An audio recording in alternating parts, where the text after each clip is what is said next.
Salve, salve, tudo bem? Eu sou o Dr. José Neto, sou diretor de ensino e pesquisa do Grupo Nefroclínicas.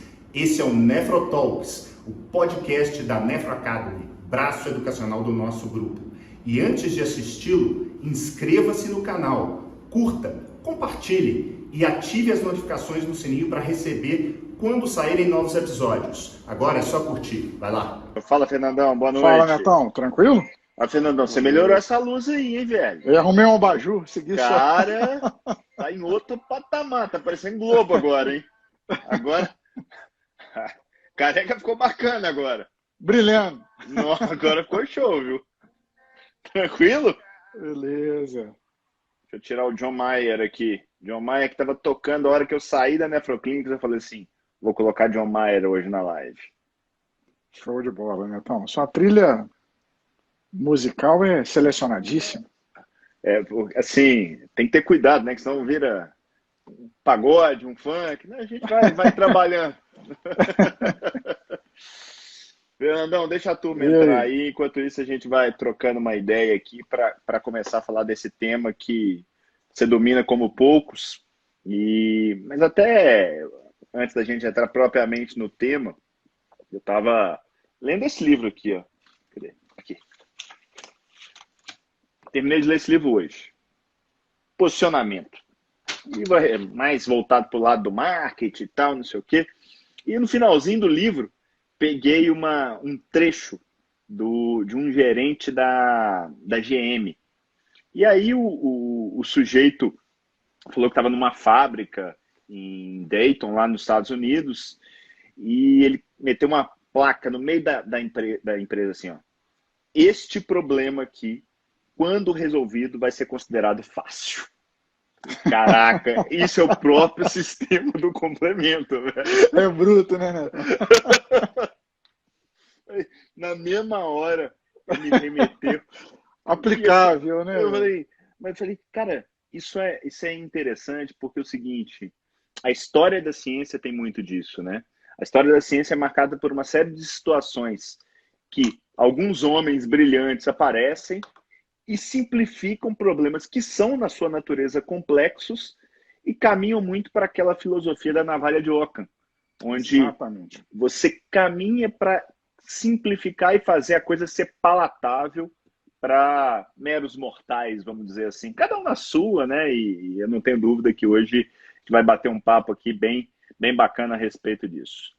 E me falaram um negócio, Fernandão, e aí não tem nada a ver com complemento, nem com navalha de Ockham, que é o seguinte, se você gosta do nosso conteúdo, aperta esse aviãozinho, chama os amigos aqui, ó, chama profissionais de saúde, porque é isso, essa live, esses encontros são feitos para vocês. Então, nada mais importante que ter muita gente aqui para acompanhar, trocar ideia, acalentar aí nosso dia a dia e trazer dúvidas, trazer discussões aqui para a pauta.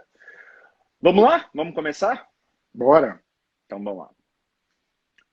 Olá, seja bem-vindo a mais um Nefrotalks. Eu sou o Dr. José Neto, diretor de ensino na Nefroclínicas e estou aqui mais uma vez com meu amigo, mentor, sócio, Dr. Fernando Lucas, diretor médico da Nefroclínicas, para discutir um tema que é daqueles temas da medicina que, a hora que passa na frente, normalmente o nego vira para o outro lado, para não ter o risco de conversar a respeito. Né? A gente vê isso muito acontecer com distúrbio eletrolítico, em outras áreas, arritmias, doenças neurológicas. Né? Então, e aquela coisa, né, Fernando?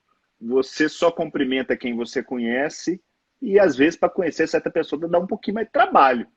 Então, e eu falo que você é um cara que eu já assisti algumas aulas do Fernando falando a respeito do complemento, e para introduzir, eu queria introduzir com uma imagem que você tem de um exorcismo que ocorre naquilo ali, que de uma certa maneira é algo que precisa acontecer, não só com o complemento, mas com uma série de temáticas, tanto dentro quanto fora da nefrologia, que precisam ser desmistificadas e tem gente que faz questão de complicar, né? Eu sou um cara que consegue pegar algo complexo, como eu estava falando, e simplificar e tornar a coisa pragmática. Então eu queria que você falasse um pouquinho a respeito disso.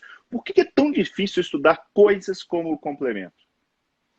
Beleza, né? Então, acho que isso é uma discussão bastante oportuna, principalmente pelo momento que a gente está vivendo, né? O Covid ele suscitou uma série de inquietações em todos nós, né?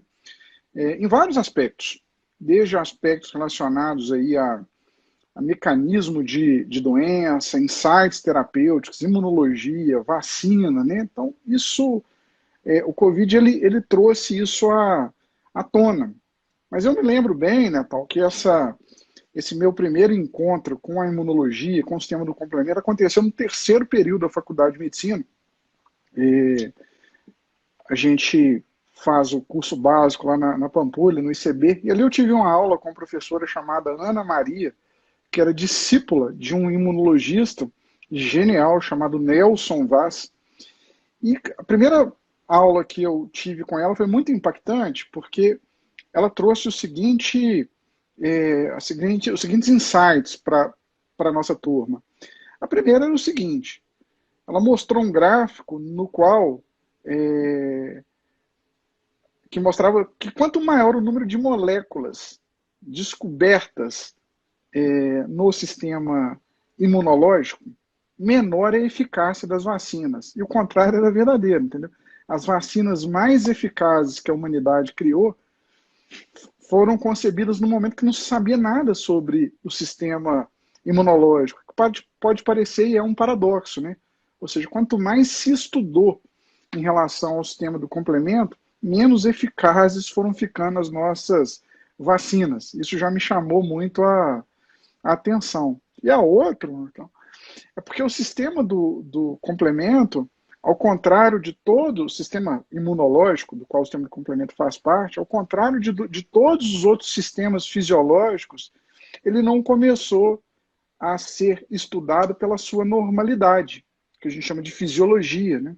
Ele começou a ser estudado a partir da terapêutica. Se você for pensar bem, descobriu-se o sistema imunológico a partir da vacina. Foi a vacina da varíola que inaugurou o conceito de imunologia. Nenhum outro sistema fisiológico principal ele começou a ser estudado a partir do tratamento, nenhum outro. O único sistema fisiológico principal que começou o seu estudo a partir do tratamento foi o sistema imunológico. Isso gerou uma aberração, que é exatamente não pensar nesse sistema a partir da normalidade. Para que o sistema do complemento, o sistema imunológico, de maneira mais ampla, ele evoluiu? Porque ele não nasceu para produzir vacina, concorda? A evolução não o criou para isso, por exemplo. Então, essa distorção no pensamento médico, eu acredito, contribuiu em muito para a baixa compreensão que a maioria de nós tem a respeito desse sistema. Então, a primeira provocação que eu faço quando a gente vai pensar sobre o sistema imunológico é isso. Para que a evolução selecionou esse sistema? Como ele funciona na normalidade, fora da doença? E são esses insights que vão permitir a gente conhecer a fisiologia do complemento. A partir daí a gente consegue conhecer um pouquinho mais sobre o desvio da fisiologia, a fisiopatologia do complemento. E isso vai embasar, né, então, um racional terapêutico muito mais robusto, tá? Então a provocação é essa. A grande dificuldade de se estudar a imunologia, de se estudar o sistema do complemento, é pensá-lo a partir da doença.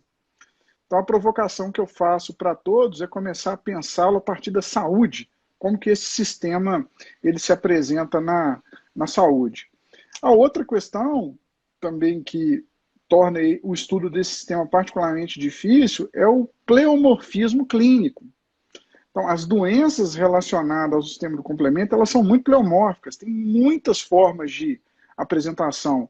Algumas muito sutis, difíceis de você aprender num primeiro momento como que o sistema do complemento está envolvido, por exemplo.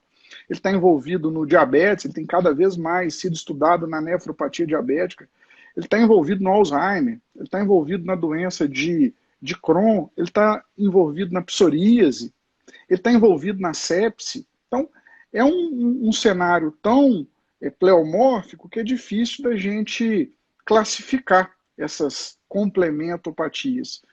E um outro aspecto é a questão terapêutica. Porque mesmo que você entendesse um pouco da fisiologia desse sistema, da fisiopatologia, da classificação clínica, durante muito tempo a gente não tinha muita coisa para fazer, a gente ficava muito amarrado do ponto de vista terapêutico, isso desestimulava, né, o clínico prático a se aventurar nessa seara. Então isso explica um pouquinho por que a gente tem tanta dificuldade de abordar esse assunto. E assim, a primeira vez que eu assisti uma aula sua a respeito do tema, o que me chamou mais atenção foi justamente a sua abordagem partindo da fisiologia, que eu realmente nunca tinha visto. Eu nunca tinha me atentado para isso, e é um fato. Normalmente apresenta-se o sistema do complemento pelo viés negativo, vamos dizer assim, e não por um viés positivo. É mais ou menos você pegar a insulina no conjunto da resistência insulínica e falar que ela é má. Não, a insulina é má, porque é ela que está causando o diabetes. Não é por aí, né? Não dá para a gente trabalhar dessa maneira.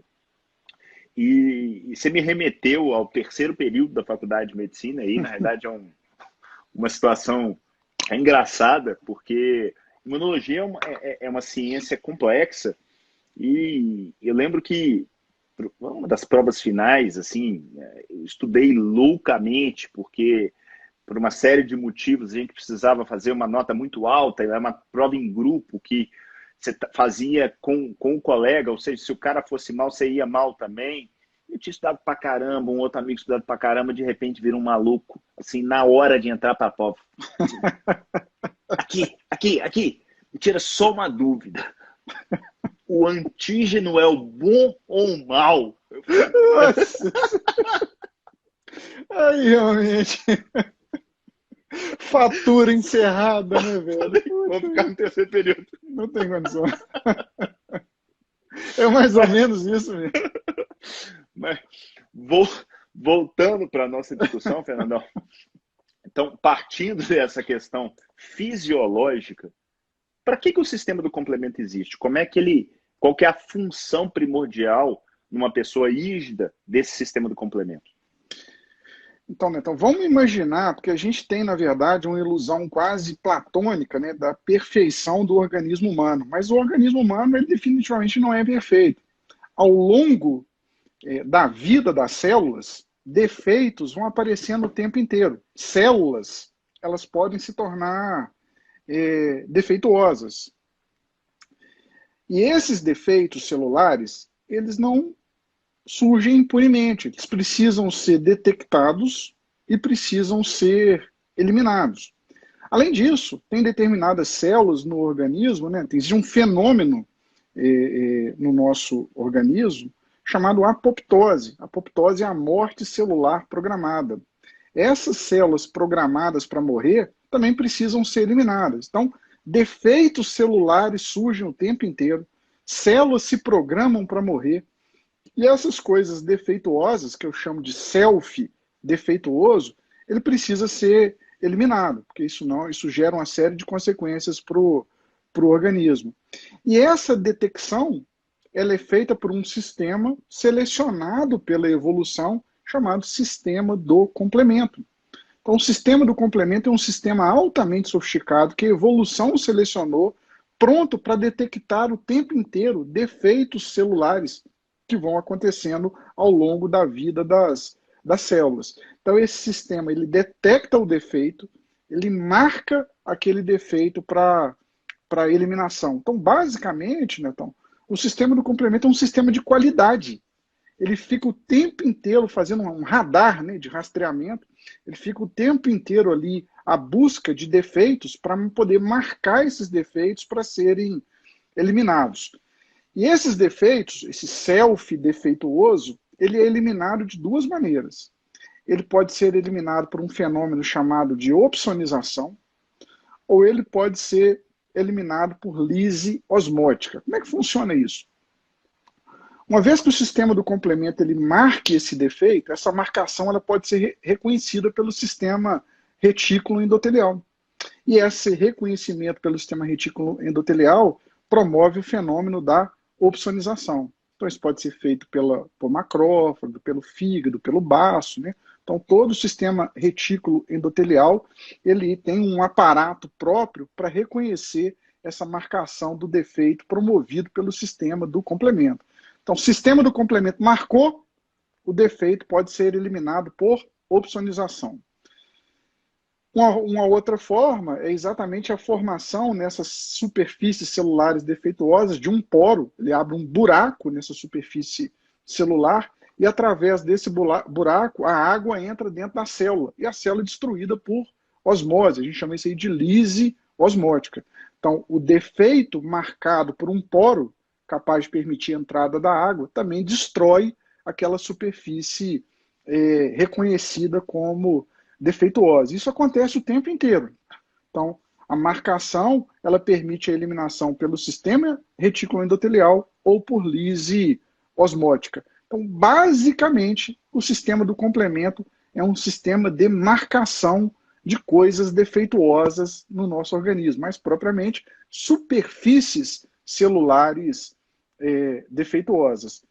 E aí, cara, você consegue entender por que que isso foi tão importante durante a evolução, né?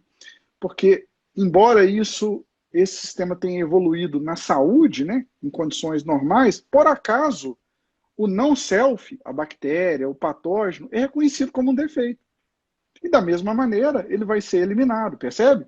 Ele segue as mesmas vias de eliminação do que a superfície self defeituosa. Isso foi um ganho evolutivo, porque além de permitir a limpeza de coisas self defeituosas, aquilo também permitiu a eliminação de patógenos. Então, a evolução acabou privilegiando esse sistema, que por acaso, no seu funcionamento normal, ele também acabou dando uma contribuição para nos ajudar a ficar livres de doença infecto-contagiosa. Mas o objetivo primário não era esse. O objetivo primário era reconhecer coisas próprias defeituosas e eliminá-las. Percebe? Faxina e segurança. Faxina e detecção, faxina e segurança. Boa. Beleza. Ele é capaz de fazer isso. E você já adiantou que, de alguma maneira, ele pode dar problemas. Mas de forma didática, normalmente, a gente começa a dividir o sistema de complemento em suas vias de ativação. São mais de uma. As principais, mais conhecidas, a via clássica e a via alternativa. Existem outras vias, eu acho que inclusive você deve querer falar a respeito da via da lecitina e tudo mais, mas eu queria que, de uma maneira geral, você exemplificasse para as pessoas, para os nossos ouvintes, como é que funciona cada uma dessas vias e onde é que elas se encontram em última análise. Então, na verdade, dentro desse conceito, que esse é um sistema de controle de qualidade que vai estar marcando o defeito, a pergunta é como o sistema do complemento de maneira geral marca esse defeito para ser eliminado. E essa marcação é feita por uma molécula, uma proteína do sistema do complemento chamado de C3b. Então, o grande marcador do defeito é o C3b. Eu podia resumir, de maneira bastante simplista, a função do sistema do complemento como uma forma de marcar o defeito através do C3b. Esse é o grande papel do sistema do complemento. Tudo que ele faz, em última análise, o objetivo é marcar superfícies defeituosas para serem eliminadas através desse C3b. O C3b, né, então, que marca o defeito, é o que permite que o sistema retículo endotelial reconheça essa superfície defeituosa e a elimine, por exemplo. Tá?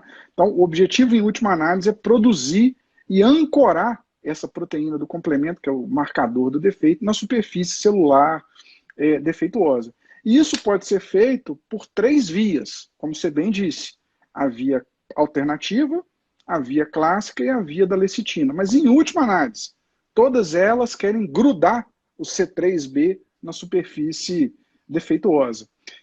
A primeira forma de fazer essa marcação com C3b, a forma mais bruta desse sistema, vamos chamar assim, é a forma alternativa.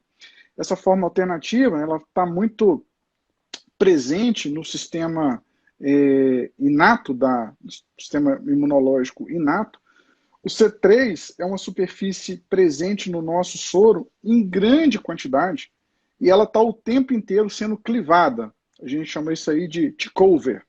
Essa clivagem espontânea do C3 gera C3b. Esse C3b, esse C3b se liga de forma covalente na superfície celular. E a ele se liga uma outra proteína do complemento, chamado fator B. Essa combinação de C3b com fator B é uma enzima, cara, chamada de C3 convertase. Quando você cria essa enzima, você amplifica brutalmente a geração de C3b.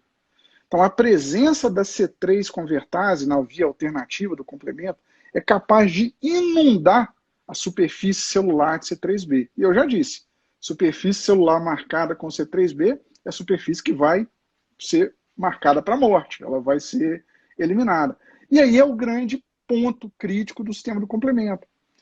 O pulo do gato do sistema do complemento é gerar C3 convertase, porque ela amplifica de maneira muito importante a geração do C3, a formação do C3b, que é o grande marcador do defeito para a morte. Então, a via alternativa do sistema do complemento, ela tem a sua C3b específica e ela vai inundar a superfície celular defeituosa com o C3b, que é o marcador do defeito. A via clássica também tem, né? Essa via alternativa ela é espontânea, tá? Ela acontece essa clivagem do C3, ela acontece de forma espontânea no soro. E ela não precisa de nenhuma molécula de reconhecimento. Ela não precisa de anticorpo, ela não precisa de molécula de reconhecimento de padrão, portanto, ela participa do sistema imunológico inato. Agora, existe uma forma mais sofisticada de fazer isso, que é através de moléculas de reconhecimento. Vamos imaginar que numa dada superfície celular, seja um micróbio, seja uma superfície celular defeituosa, exista um anticorpo, ou um complexo antígeno-anticorpo grudado nessa superfície. Isso aí, cara, pode promover a clivagem de outras frações do complemento, especificamente o C4 e o C2, e esse C4 e C2 juntos viram outra C3 convertase. Só que dessa vez, como foi gerada por um anticorpo, não é da via alternativa mais. É da via clássica do complemento. Então, toda vez que a C3 convertase ela é gerada por uma molécula de reconhecimento, um anticorpo ligado num antígeno, você tem uma outra C3 convertase, mas que, em última análise, cara, faz o mesmo papel, que é gerar C3b para ser grudado naquela superfície celular que vai ser marcada para eliminação. Perceba que esse é um ponto de congruência das duas vias. As duas vias, seja a clássica, seja a alternativa, em última análise, elas querem gerar uma C3 convertase, para poder gerar C3b e marcar o defeito para a morte. O que muda é só o começo da conversa. Na via alternativa, a coisa é espontânea. Na via clássica, precisa de uma molécula de reconhecimento. A via alternativa tem a sua C3 convertase específica, a via clássica tem a sua C3 convertase específica, mas isso não importa. O que importa, em última análise, é gerar C3b para poder marcar aquela superfície defeituosa para eliminação. Se você entende isso, é fácil entender a lecitina. A lecitina, né, então, é uma molécula que é uma molécula de reconhecimento de padrão. Ela tem um papel parecido com o anticorpo. Então, ela reconhece padrão, não necessariamente os padrões antigênicos, tá? Pode reconhecer, por exemplo, sequências de carboidrato, por exemplo. Mas esse padrão reconhecido, que seria análogo a um anticorpo ligado no antígeno, essa lecitina que é capaz de reconhecer esse padrão, também gera uma C3 convertase, que é a mesma C3 convertase da via clássica. E o objetivo final é marcar o defeito para a morte. Então, o que se precisa guardar? O sistema do complemento é algo bastante sofisticado, que objetiva gerar uma C3 convertase, seja pela via clássica, seja pela via alternativa, cujo resultante final é marcar superfícies defeituosas para a morte através do C3b. Marcou com C3b, a superfície vai ser eliminada. Beleza. Eu acho que fica claro, e eu acho que você foi muito didático na forma de explicar, para demonstrar que, em última análise, por métodos diferentes, eu estou conseguindo o mesmo resultado, que é essa marcação através da C3 convertase, que tem uma apresentação pleomórfica de acordo com a via que é acionada. E como é que elas caminham, Fernando? Depois de... Tá, marquei a célula. Como é que isso vai caminhar, em última análise, até a gente chegar... Muita gente fala da C5, inclusive, que virou ganhou notoriedade aí em função de drogas, que você deixou claro que até muito pouco tempo atrás a gente não tinha, e talvez tenha feito com que a comunidade médica tenha se deixado pouco impressionar com esse mecanismo tão bacana que é o sistema do complemento. Então, até aí, o ponto de convergência dos dois sistemas é a geração da C3 convertase, tá? Elas são estruturas diferentes, mas elas têm a mesma função. A partir desse ponto no sistema do complemento, ambas C3 convertases podem se transformar numa outra enzima. É um sistema de Lego, tá? Toda vez que você vai acrescentando uma outra fração do complemento, isso pode gerar uma outra enzima chamada C5 convertase. Então, a C5 convertase ela é derivada da C3 convertase, seja da via clássica, seja da via alternativa. E essa C5 convertase, ela cliva o C5, que é uma outra molécula do complemento. Então, na verdade, a geração da C5 convertase está lá embaixo, nessa cascata do sistema do complemento. Mas perceba que é um ponto em comum. Tanto a C3 convertase da via clássica e da via alternativa, elas podem virar C5 convertase, isso é um ponto de convergência do sistema, e essa C5 convertase cliva o C5, que é uma outra fração do sistema do complemento. A partir daí, cara, uma série de ações vão sendo desencadeadas para gerar um buraco, um poro na superfície celular. Esse buraco, esse poro, é chamado de complexo de ataque à membrana. E toda vez que esse complexo, esse poro é gerado, a água entra dentro da célula e a célula defeituosa vai ser eliminada por osmose, ou non-self, né? O agente infeccioso vai ser eliminado por osmose. Portanto, a C5 convertase é um ponto de convergência de todo o sistema de complemento que gera uma outra via de eliminação do defeito. Eu falei do C3b, que vai eliminar o defeito por opsonização, então ela marca o defeito e esse defeito é eliminado por opsonização, mas cá embaixo, quando a C5 convertase é gerada, você ganhou um outro aliado para eliminar o defeito, que é a geração do complexo de ataque à membrana. E isso é comum aos dois sistemas. Portanto, a hora que você bloqueia, por exemplo, a C5, da C5 convertase para frente, você está bloqueando a via comum dos dois sistemas. Beleza. Está claro para mim, eu acho que para o pessoal, como é que funciona. Como é que o organismo sabe o que ele precisa marcar e o que ele não pode marcar? Como é que ele sabe diferenciar a célula sadia da célula doente, por exemplo? Isso é muito interessante, porque um sistema desse não controlado, você imagina, gerando marcação o tempo inteiro, poderia eliminar superfícies sadias, né? A pergunta que você colocou é fundamental. Como uma superfície celular sadia, ela se livra dessa marcação, se livra da marcação do C3b e se livra da formação do complexo de ataque à membrana. Aí, cara, de maneira bastante resumida, existem 3 protetores da superfície celular sadia.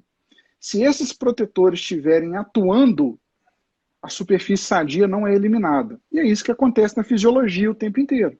Por isso que o sistema fisiológico ele é muito bem regulado e você só marca o defeito. Quais são esses 3 guardiões da superfície celular sadia? É o fator H, é o fator I e são as moléculas transmembrana. Se esses 3 camaradas estiverem atuando bem e de forma coordenada, o sistema do complemento ele não reconhece superfície sadia. Então ela nunca vai ser marcada para eliminação. Você vai trabalhar numa faixa fisiológica. E o contrário é verdadeiro, né, Netão? Toda vez que um desses guardiões estiver doente, não estiver funcionando, você torna uma superfície celular saudável, vulnerável ao ataque do complemento. Então, basicamente, é a presença desses três guardiões, fator H, fator I e superfícies moléculas transmembrana, que vão proteger a superfície saudável. E pensando nessas três moléculas, elas trabalham em conjunto, trabalham em série, trabalham em paralelo. No fundo, faz diferença ter um problema no fator H ou na proteína transmembrana, por exemplo? Então, a gente pode, assim, o grande protagonista dessa proteção da superfície saudável é o fator H, tá? Então, o fator H é o pilar aí é o grande maestro dessa proteção. Esse sistema, na verdade, é um sistema que se comunica, ele não é estanque, mas de modo didático a gente pode colocar o fator H como um protagonista principal e vamos colocar junto o fator I e o fator transmembrana. Esse fator transmembrana é quase que um cofator para o fator I, tá? O fator I precisa trabalhar junto com o transmembrana para fazer o seu papel de proteção.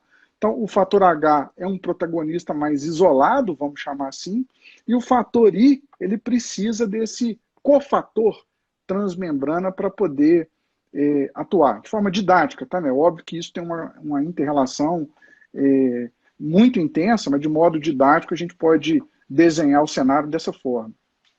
E o que pode acontecer agora, eu acho que está claro para as pessoas como é que funciona do ponto de vista fisiológico, o que pode acontecer do ponto de vista patológico, por exemplo, com um desses fatores?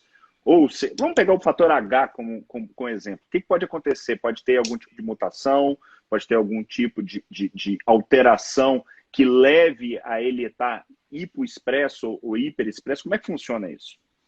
Então, esse conceito que você está trazendo é exatamente o conceito da fisiopatologia do complemento. Até agora a gente falou da fisiologia, né? Aí fica fácil. Se você entender que o sistema ele é regulado por esses protetores, basta faltá-los para você entrar no cenário da fisiopatologia. E como é que pode faltar um fator H? Esse fator H, ela é uma proteína que ela tem uma fase solúvel, tá, no nosso plasma e tem uma fase mais uma parte que é mais acoplada à membrana celular. Mas ele é abundantemente produzido pelo nosso organismo. E aí você consegue entender, se ele é uma proteína, precisa de um gene saudável. Então, se você tiver uma mutação no gene do fator H, essa mutação pode redundar de maneira muito didática em duas consequências. Primeiro é não produzir o fator H, está ferrado. Que é o sistema do complemento, ele não tem o guardião, ele vai destruir superfície saudável. E você pode ter um fator H defeituoso. O gene, ele está presente, você não tem uma deleção, você tem um outro tipo de mutação, o gene está presente, mas o fator H, ele é defeituoso, ele não cumpre o papel dele perfeitamente. Então, a resultante desse processo é um cenário fisiopatológico da mesma maneira. Então, você tem uma mutação que ou não permite a geração do fator H, ou vai gerar um fator H defeituoso. Esse é o primeiro processo fisiopatológico. O segundo, né, então, você pode ter um gene saudável, produzindo o fator H normalmente. Mas vamos imaginar que o sistema imunológico, por algum motivo, crie um anticorpo contra o fator H. Na prática, ele não está funcionando. Então, o sistema do complemento fica sem o seu grande guardião. Então, a amplificação da geração de C3b, ela é imediata. Então, se você tiver um anticorpo contra o fator H, ele também vai produzir uma hiperativação do sistema do complemento. Você pode ter a produção desse fator, o gene está saudável, pode não ter anticorpo contra o fator H circulante, mas você pode ter uma C3 convertase muito potente. Aí é um desequilíbrio. Está produzindo tanto C3b, aquela C3 convertase é tão poderosa, ela está gerando tanto C3b, que o fator H não dá conta de coibir. A resultante final disso é uma hiperativação do sistema do... É como se fosse uma deficiência relativa, entende?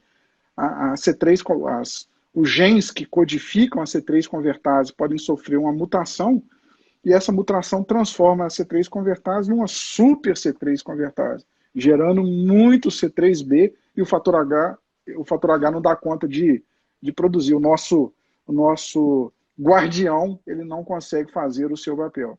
E por fim, cara, imagina que exista um autoanticorpo, um outro autoanticorpo direcionado contra a C3 convertase, meio que estabilizando, protegendo, entendeu? Como se fosse um escudo que protegesse essa C3 convertase contra a sua clivagem natural, seu decaimento natural. Na prática, ela vira uma super C3 convertase, só que dessa vez protegida por um autoanticorpo. Isso vai gerar C3b em abundância e o fator H não dá conta de resolver a parada. Isso tem um nome, né, Netão?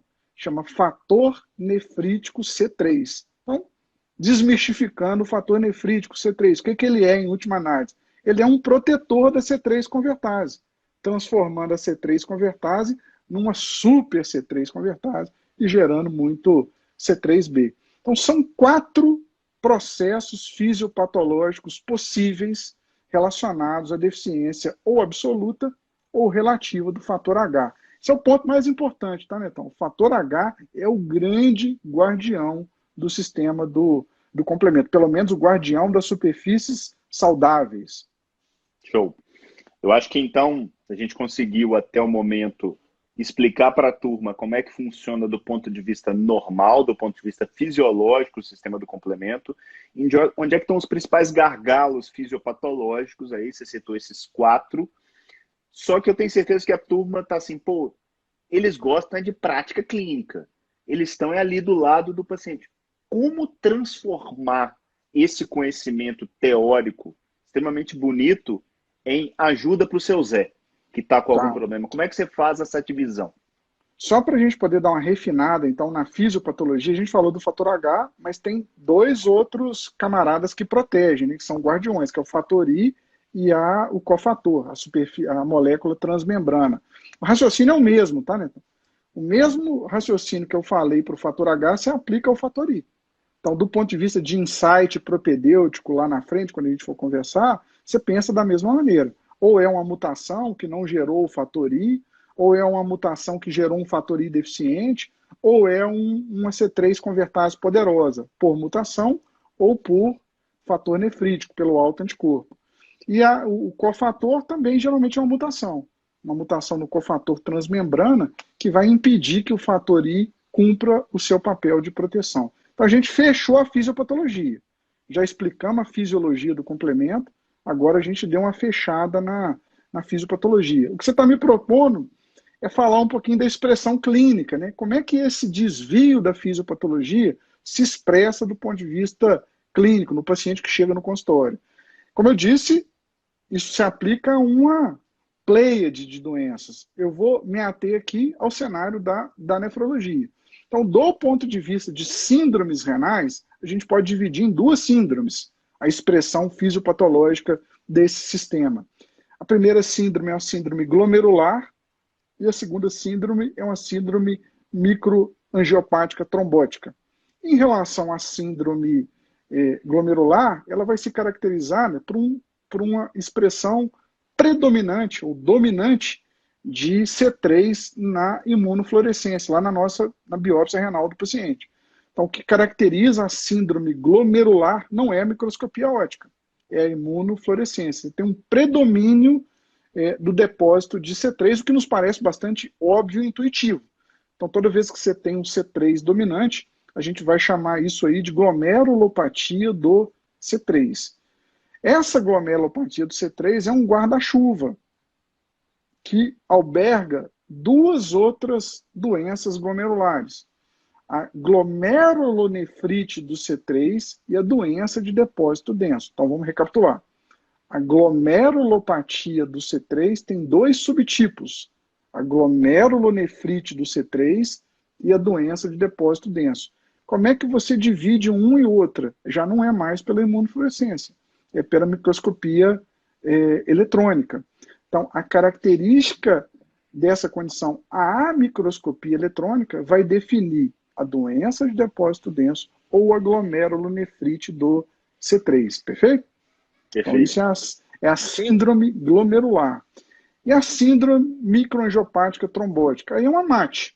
a expressão histológica dessa condição é uma MAT, não tem muita diferença em relação às microangiopatias trombóticas em geral, e é basicamente, né, então, num primeiro momento, quando você vai pensar numa síndrome hemolítica urêmica relacionada ao complemento, ela é basicamente uma condição de exclusão, tá? Você tem que excluir outras microangiopatias trombóticas no primeiro momento. Basicamente três. Você exclui a PTT, isso é feito através da dosagem do Adams 13, né? Se essa dosagem for abaixo de 10%, você está diante de PTT. Se for acima de 10%, você pensa em síndrome hemolítica urêmica relacionada ao complemento. A outra MAT que você tem que excluir é a STEC-SHU. Então é aquela MAT, aquela SHU shiga por uma Shiga toxina. Então você tem que ir em busca da Shiga toxina. E a terceira MAT que você tem que excluir são as SHU relacionadas a causas secundárias. Então, exemplo, droga, infecção. Então você tem um rastreio inicial e a partir de uma exclusão dessas condições, você pensa numa SHU relacionada ao complemento. Num primeiro momento, então, o diagnóstico é um diagnóstico de exclusão. Tá? Então, definimos aí as duas síndromes renais através das quais as doenças do complemento vão se expressar naquele paciente que está na nossa frente. Tá? E aí você está falando mais da via alternativa, eu estou enganado? Aí eu estou falando mais da via alternativa. Porque a via, como eu disse, assim, é para a gente pegar um protótipo de doença, o complemento em maior ou menor escala vai estar envolvido numa série de outras doenças glomerulares. Tá? Então, mas se a gente tiver que delimitar as condições nas quais esse sistema ele é o protagonista, aí eu estou delimitando aí essas duas condições. Tá? E aí eu queria te fazer duas perguntas muito práticas. Primeiro, a partir de uma dessas doenças, o que vale a pena a gente usar de ferramenta propedêutica para fazer o nosso diagnóstico um pouquinho mais... facilitar o nosso manejo clínico, na realidade.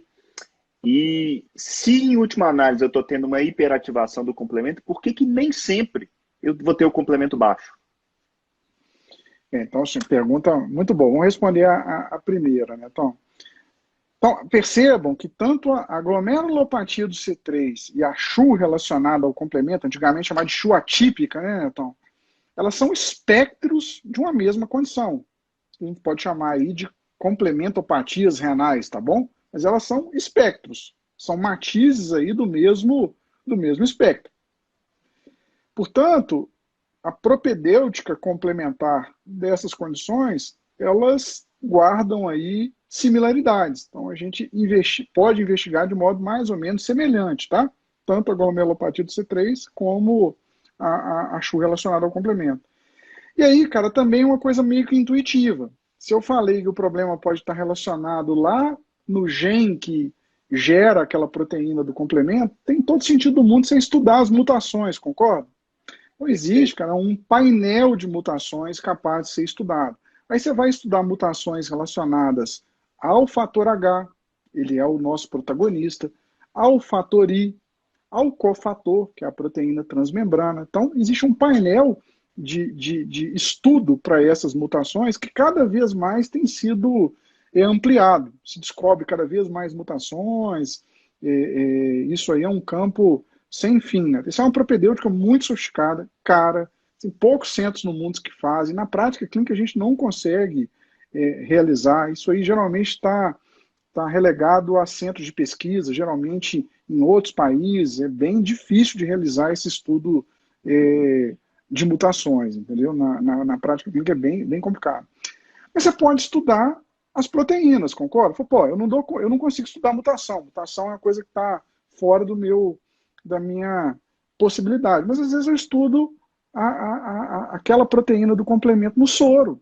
Eu posso dosar o fator H no soro, eu posso dosar o fator I no soro. Então, por exemplo, se eu doso o fator H e ele está deficiente, ele está baixo, eu infiro que tem uma mutação qualquer que impediu a geração desse fator. Não precisa nem saber qual que é. Aí, do ponto de vista prático, isso não vai fazer diferença, tá? Então, é possível você dosar o fator H no soro, né? Então, isso já está disponível nos nossos laboratórios, tá? Isso, não, infelizmente, não tem cobertura da ANS, é um exame relativamente caro, mas já disponível. A gente consegue dosar o fator H no soro.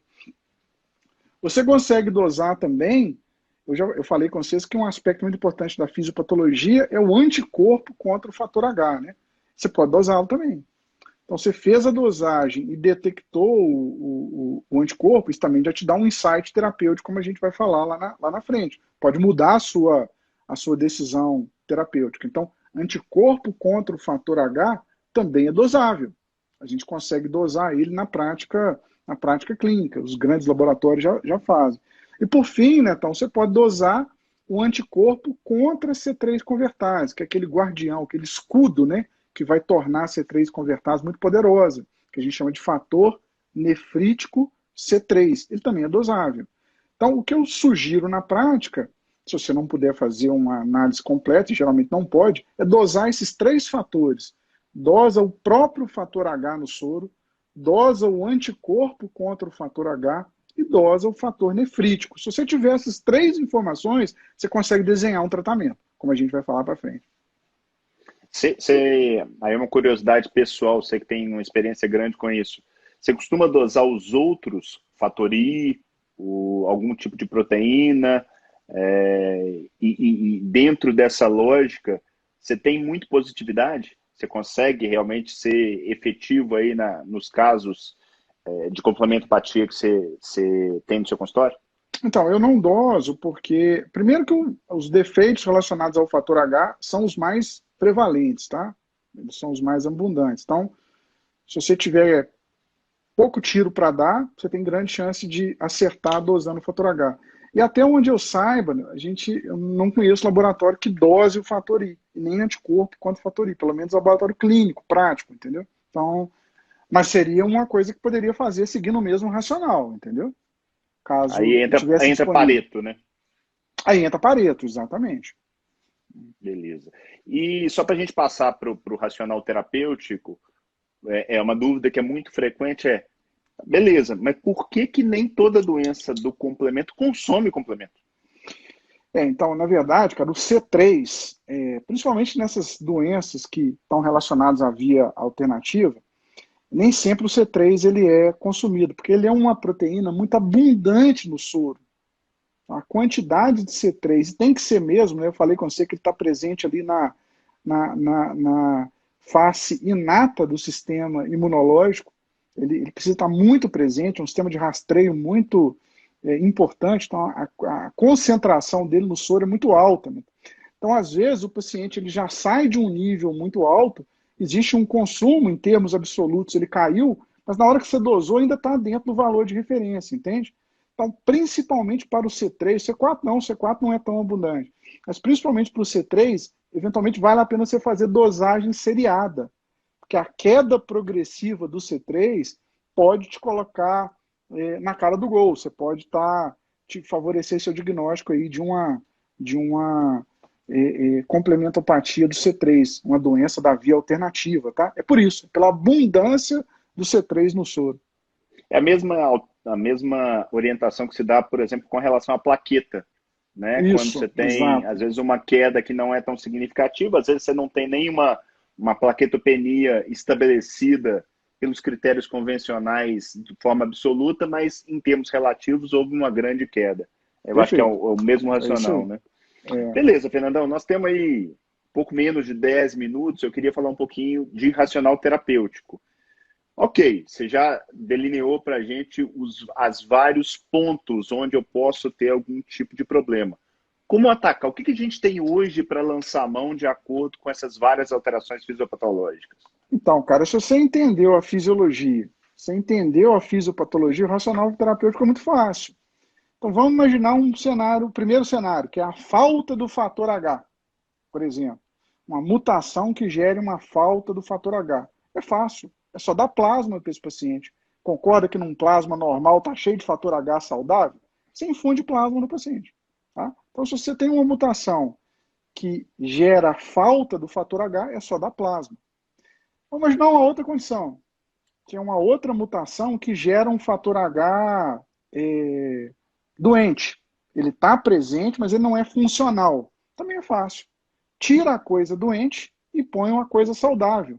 Então você faz uma plasmaférese com infusão de plasma. Em vez de você trocar com albumina, você troca com plasma. Tirou o defeito e pôs uma coisa nova.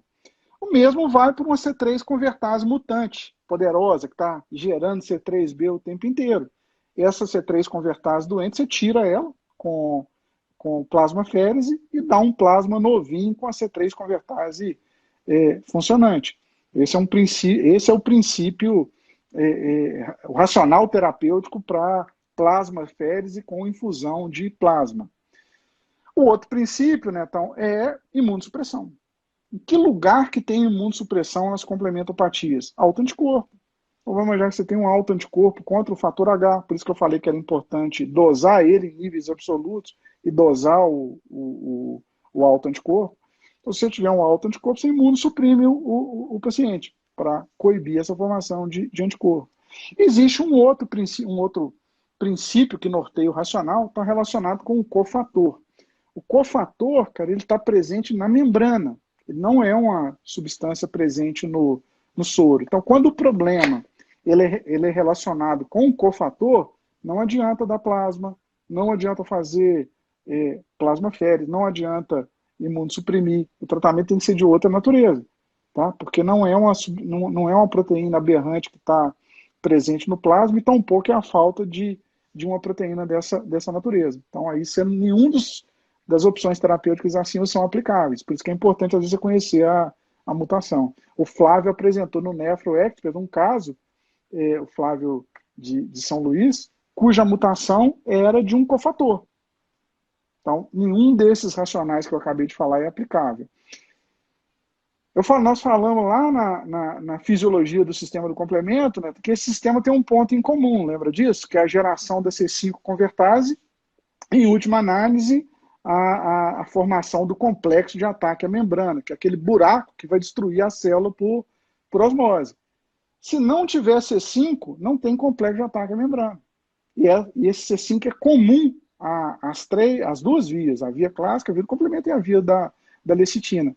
Então, se você bloqueia essa via final do complemento, o C5, por exemplo, você está bloqueando o sistema lá embaixo.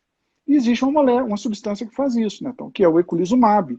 O eculizumab é uma substância que bloqueia o C5, que vai impedir a geração do complexo de ataque à membrana. Portanto, ele bloqueia tanto a via alternativa quanto a via clássica no seu fator comum, que é o C5 e a geração do complexo de ataque à membrana. Com isso, a gente cercou todo o racional terapêutico para tratar as doenças do complemento. Deixa eu te fazer uma pergunta que a gente tem mais um tempinho, que também é bastante frequente. O eculizumab definitivamente é uma droga que funciona, não tem a menor dúvida da efetividade, mas tem um grande problema, que é o custo. E o modelo como ele chegou para nós, foi uma droga de uso contínuo. Você consegue enxergar a possibilidade de suspensão dessa droga em determinados pacientes? Consigo, assim, essas doenças do complemento, né, então elas são doenças consideradas doenças de HIT, né? Então você precisa de vários eventos, eventualmente, para poder desencadear a doença propriamente dita. Porque, por exemplo, se a doença é uma doença genética, imagina, por que o indivíduo não desenvolveu essa doença na primeira infância? Se é uma mutação de uma proteína tão importante. Então a mutação, às vezes, é uma condição necessária, mas ela não é suficiente. Precisa, eventualmente, de um outro evento para deflagrar a sequência fisiopatológica. Um exemplo é gravidez, a outra é um transplante renal. Então, se você identifica um HIT e esse HIT ele foi eliminado, você pode inferir ou presumir que talvez em algum momento você consiga tirar a droga. Percebe?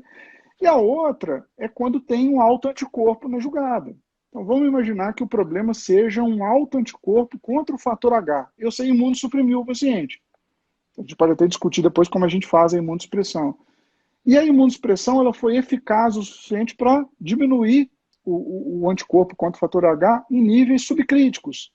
Às vezes vale a pena tirar.